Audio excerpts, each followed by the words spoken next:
ஒவ்வொரு மாதமும் 3 மில்லியனுக்கும் அதிகமான பார்வையாளர்களை சென்று சேரும் எங்களது 3 சேனலிலும் உங்கள் நிறுவனத்தை விளம்பரப்படுத்த வேண்டுமா? கீழே உள்ள எண்ணை தொடர்பு கொள்ளுங்கள். வெல்கம் டு அரசியல் ஆக்கி. இன்னைக்கு நம்ம பார்க்க போகிற படம் நொந்த கிளி. இதுக்கு முன்னாடி போன வாரம் செத்த கிளின்னு ஒரு படம் பார்த்துருப்போம். இன்னைக்கு அந்த கிளிக்கு கொஞ்சம் உயிர் வந்துருச்சு. ஆனால் அதுக்கு ஆக்டிவாக இருக்கான்னு கேட்டால் ஆக்டிவாக இல்லை, நொந்த கிளி அப்படின்னு எடுத்திருக்காங்க. இது எப்படி இருக்கும் அப்படின்னா, ஹாலிவுட்டில் ஏதாவது ஒரு படம் வந்துடும், அது சரியாக வரலன்னா இன்னொரு டேரக்டர் அதே படத்தை எடுப்பாப்புல. இந்த சூப்பர்மேன் படம் மாதிரி தமிழில் கூட இது மாதிரி ஒன்று வந்திருக்கு. நம்ம துருவ் இருக்காப்புல, அவரை வச்சு ஒரே படத்தை மறுபடியும் பாலாவும் எடுத்துருப்பாப்புல. அந்த மாதிரி தான் இந்த செத்தகிளி டு நொந்தகிளி. அந்த படம் பார்க்குற மாதிரி இருக்கும், ஆனால் இந்த படம் பார்க்காத மாதிரியே இருக்கும். ஏன் இந்த படத்துக்கு நொந்தகிளின்னு வச்சுருக்காங்க அப்படின்னா, இந்த கிளி நல்லா தான் இருக்குது. நல்லா புஜிட்டிக்கா, கெலாக்ஸு, ஓட்ஸு எல்லாமே சாப்பிட்டுக்கிட்டு ஓலா, இது ரேப்பிடோ, இப்படி எல்லாம் நல்லா ஓட்டி இது அந்த மாதிரி வாழ்ந்துக்கிட்டு இருக்க ஒரு கிளி தான். ஆனால் இதை சுற்றி இருக்க ஆளுங்கன்னா இது பாவம், இது கஷ்டப்படுது, இது சோத்து வழி இல்லாமல் இருக்குது, இது தண்ணி குடிக்க மாட்டேங்குது, போனால் ரத்தமாக வருது, நான் சொல்கிறது வேறு, இப்படி எல்லாமே இருக்குது, பாவம், இந்த கிளி மாதிரி வாழ்கிறது கஷ்டம், இது வந்து பாவம், விஜயா ஒரு நாள் வாழ்கிற கஷ்டம் அப்படின்னு பில்டப்பாக தள்ளுறாங்க இந்த படம் முழுக்க. எனக்கு பார்க்குறதுக்கு எரிச்சலாக இருந்தாலும் சரி என்னதான் சொல்கிறாங்க அப்படின்னு படம் முழுக்க பார்த்துக்கே இருக்கோம். ஆரம்பத்தில் இவர் உண்மையிலேயே நடித்த ஒரு படம் வந்து லீக் ஆகி போயிடுது. உடனே இவங்க இது பாவம், ஒரு பாவம், இவர் கஷ்டப்பட்டாப்புல, லீக் பண்ணிட்டாங்க, ஐயோ ஆமாம்மா, அச்சோ அடடா அப்படின்னு வேதனையாக கொட்டுறாங்க. இந்த பக்கம் சில்பா குமார்னு ஒரு ப்ரொடியூசரு, அந்த ப்ரொடியூசர் என்ன சொல்கிறாருன்னா, இது காரணம் திமுக பாஜக அப்படின்னு கிளப்பி விட்றாரு. அந்த முட்டா தற்கூரியா நடிச்சிருக்க ஒரு காமெடி பீஸ் மாதிரி நடிச்சிருக்காப்புல சில்பா குமார், அவர் இது சொல்கிறாப்புல. ஆனால் லீக்கான போர்ஷனில் எடிட் ரெஃபரன்ஸ்னு வருது. அப்படின்னா இது யார் பக்கம் வந்திருக்கு அப்படின்னு நம்மளால் ஒரு யூகிக்க முடியுது. லாஜிக் மிஸ் ஆகுது இந்த படத்தில். இங்கே தான் ஒன்று இந்த படத்தோட எடிட்டர் காப்பி யார்கிட்ட இருக்கும், டைரக்டரு, ப்ரொடியூசரு, இல்லை இந்த ஹீரோ தரப்பில் ப்ரொடக்ஷன் டீமில் யார்கிட்டையாவது இருக்கும். இன்னும் சென்சார் போகலை. சென்சார்லேருந்து லீக் ஆகிருக்கா அப்படின்னு பார்த்தா சென்சார் விளக்கம் கொடுத்துருச்சு, இதுக்கும் எங்களுக்கு எந்த சம்மந்தம் இல்லை அப்படின்னு கொடுத்துருச்சு. ப்ரொடக்ஷன் டைம்லேருந்து இது மாதிரி வந்து பார்த்தீங்கன்னா, இது மாதிரி யாராவது லீக் பண்ணிங்கன்னா உங்கள் மேலே சட்டரீதியாக நடவடிக்கை எடுக்கப்படும் அப்படின்னு ப்ரொடக்ஷன் சொல்லிச்சு. டைரக்டரும் தன்னுடைய மனவேதனையை சொல்லிட்டாப்புல. அப்போ ப்ரொடியூசரும் சொல்லியாச்சு, டைரக்டரும் சொல்லியாச்சு, சென்சாரும் சொல்லியாச்சு. இது இல்லாமல் சினிமா துறையில் இருக்கிற வேறு யாராவது பழி வாங்கியிருக்கலாமா அப்படின்னு பார்த்தா, எல்லாரும் முன்னணி நடிகர்களுமே எல்லாருமே சொல்லிட்டாங்க, இது ஒரு தப்பு, இப்படி பண்ணாதீங்க, நல்லதில்லை அப்படின்னு சொல்லிட்டாங்க. இதில் குறிப்பாக விஜயை பற்றி எதிராக பேசியிருக்க இயக்குனர் அமீர் கூட உண்மையிலே இது தவறான விஷயம், இதை லீக் பண்ணவொன்னே சும்மா விடக்கூடாது அப்படின்னு சொல்லியிருக்காப்புல. இப்படி பார்க்கும்போது வாயை திறக்காம இருந்தாலும் குற்றவாளி.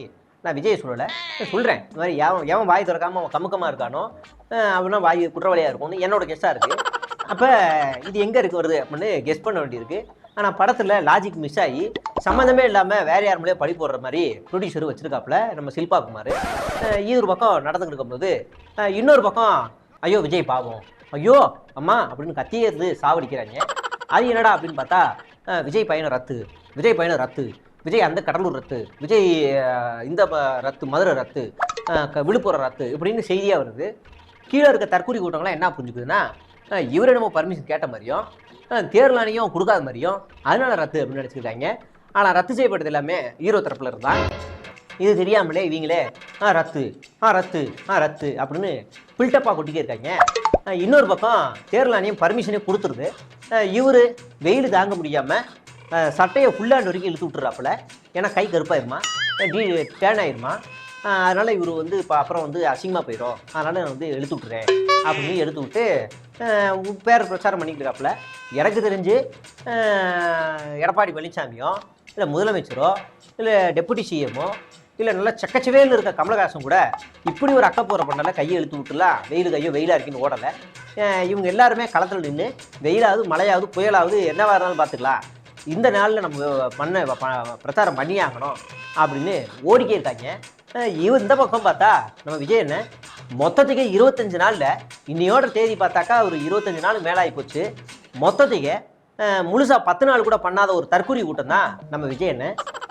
இதுக்கு சப்பக்கட்டு கட்டுற மாதிரி தான் இந்த படத்தில் இவர் ஒரு நொந்தகிளி மாதிரியே காட்டிக்கே இருக்காங்க, பாவம் நொந்து போயிருக்காப்புல அப்படின்னு காட்டுறாங்க.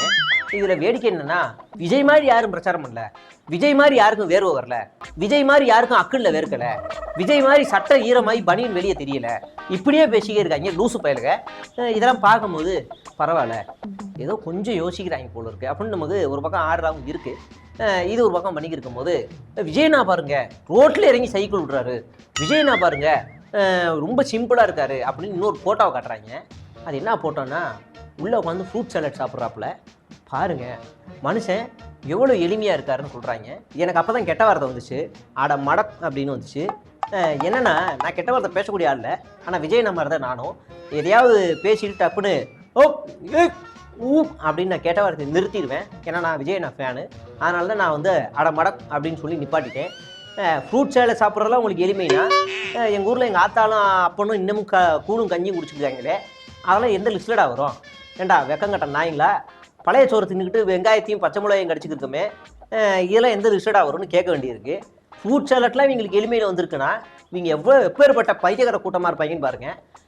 இன்னொரு பக்கம் சில்பா குமார் ப்ரொடியூசரு, அவர் வந்து மூங்கில் சாம்பார் தான், முள்ளங்கி சாம்பார் தான் சாப்பிடுவாப்லையா. முள்ளங்கி சாம்பார் சாப்பிட்றதுனால ஒரு எளிமையா? ஏண்டா எனக்கு புரியல. ஏண்டா நீங்களாம் எங்கிட்ட வந்துருக்கீங்க? அவன் ரோட்டில் உட்காந்து டீ குடிச்சிட்டு இருக்காங்க, மக்களோட மக்களாக நின்று தள்ளுவண்டி கடையில் நின்று சாப்பிட்டுக்கிட்டு தேர்தல் பிரச்சாரம் பண்ணிக்கிட்டு இருக்காங்க. இங்கே முள்ளங்கி சாம்பாரும் ஃப்ரூட் சாலட்டும் சாப்பிட்டுக்கிட்டு எளிமையை பேசிக்கிருக்காங்க. எதை கொண்டு அடிக்க? அங்கே கூட்டத்தை பார்க்க வந்து நிறைய செருப்பு மிகுதிகளை எல்லா செருப்பையும் எடுத்து ஒவ்வொரு செருப்பையும் எடுத்து செவிலே சப்பு சப்பு சப்புன்னு இருக்க வேண்டியதாக தோணுது. ஆனால் அப்படி செய்ய முடியாது, நம்ம கொஞ்சம் ஜனநாயகமாக போகிறோம் அப்படிங்கிறதுனால இது எல்லாத்தையுமே கொஞ்சம் அடக்கி வாசிக்க வேண்டியதாக இருக்குது. அடுத்ததா விஜய் என்ன போகிற இடத்துலலாம் கண்கலங்க ஆரம்பிச்சிருக்காப்புல. உங்களுக்காக அத்தனை விஷயத்தையும் தாண்டிக்கிட்டு அத்தனை விஷயத்தையும் பார்த்துக்கிட்டு எல்லாத்தையும் ஊதரையை தள்ளிக்கிட்டு உங்களுக்காக நன்றி கடை செலுத்த வந்திருக்கேன் அப்படின்னு சொல்லக்கூடிய உண்ட முட்டாதற்குறி சைக்கிள் எடுத்து திடீர்னு ஓடுது. பின்னாடியே சுயமரியாதையே இல்லாமல் கூட்டம் ஓடுறாங்க.